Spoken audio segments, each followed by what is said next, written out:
ముందు పూజాగృహాన్ని చాలా చక్కగా అలికి ఉంచాలి. పూజాస్థాన విశుద్ధ్యర్థం గోమయేన విలేపనే, గోమయంతో ప్రదేశాన్నంతా విలేపనం చెయ్యాలి. ఆ పైన రంగవల్లులు అంటే ముగ్గులు వేయాలి. ఆ తర్వాత ఒక నూతన వస్త్రాన్ని పరిచి దానిపైన బియ్యం ఉంచి ఆ బియ్యం మీద కలశాన్ని ఉంచి దానిలో సత్యనారాయణ స్వామిని ఆవాహనం చేసుకోవాలి. ఆ కలశం బంగారమైన, రాగి అయినా, ఇత్తడి అయినా సరే చాలా సంతోషం. ఆ విధంగా దాన్ని ఏర్పాటు చేసుకోవాలి.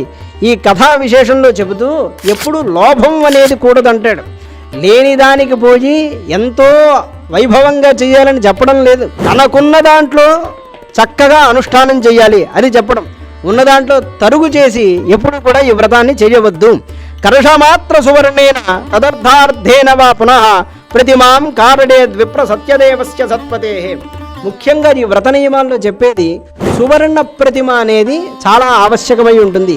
ఈనాడు బంగారాన్ని ఎవరు తీసుకురాగలుగుతారు? చాలా కష్టం కదా. కాబట్టి ఒక పని చేయవచ్చు. ఎప్పుడైనా మీకు కుదిరినప్పుడు మీరు చేసుకునేటప్పుడైనా ఉపయోగంగా ఉండడానికి చెప్తున్న మాట, పంచలోహాలతో చిన్న ప్రతిమను తయారు చేయించుకుంటే అది బంగారు ప్రతిమతో సమానమైనటువంటిది. దానిని పూజలో మనం వినియోగం చేసుకోవచ్చు. ఆరాధించవలసిన వాళ్ళు విఘ్నేశుడు, అమ్మవారు, విష్ణుమూర్తి, శివుడు, పార్వతి, ఆదిత్యాది నవగ్రహాలు, అష్ట దిక్పాలకులు వీళ్ళందరూ కూడా ఈ సత్యనారాయణ వ్రతంలో అంగదేవతలుగా చెప్పారయ్యా. వీళ్ళందరినీ పూజ చేయాలి.